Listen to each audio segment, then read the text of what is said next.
Hello' everyone, আজি আমাৰ ঘৰৰ ওচৰৰ মানে ভণ্টি এজনী বাৰ্থডে আছিলে, সেইকাৰণে মোক দিছে কেক এটা বনাবলৈ। যিহেতু কাইলৈ টাইম নাপাম, মানে বাৰ্থডেলৈ যাম যে, সেইকাৰণে আজিয়ে মানে ৰাতিয়ে বনাইছোঁ।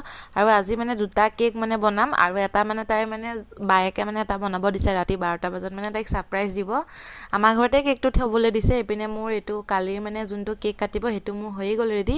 তাৰপিছত এয়া ছাৰপ্ৰাইজ দিবলৈ মানে তাইক আমাৰ ঘৰলৈ মাতি আনিলোঁ। যিহেতু আমাৰ ঘৰৰ ফ্ৰণ্টৰ ঘৰখনেই হয়, তাইক মাতি আনিছোঁ আমাৰ ঘৰত কিবা ওলাইছে বুলি।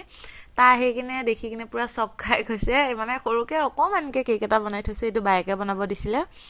এয়া ৰাতিপুৱাৰ দৃশ্য, এয়া মই যাব ওলাইছোঁ সিহঁতৰ ঘৰত। আৰু এতিয়া মানে গোপিনীবোৰ আহি কিনে পুথি পঢ়িব। তাইও চাদৰ মেখেলা পিন্ধিছে আৰু ময়ো চাদৰ মেখেলা পিন্ধিছোঁ। এয়া চবেই চাহ খাই আছে আৰু গোপিনীবিলাক আহিব ধৰিছে, আৰু মোক বনাব দিলে পায়সখিনি, আৰু গুটিখিনি মানে বনাব লাগিয়ে গ'লোঁ লগে লগে। আৰু এইপিনে মোৰ হ'বলৈ ধৰিছে, আৰু যিহেতু পায়স বনাবলৈ টাইম লাগে। আৰু এইপিনে বায়েকে মাৰি আছে আটা, আৰু এয়া গোপিনীবোৰ আহি গ'ল, পুথি পঢ়িলে। এয়া প্ৰসাদো দিলে মানে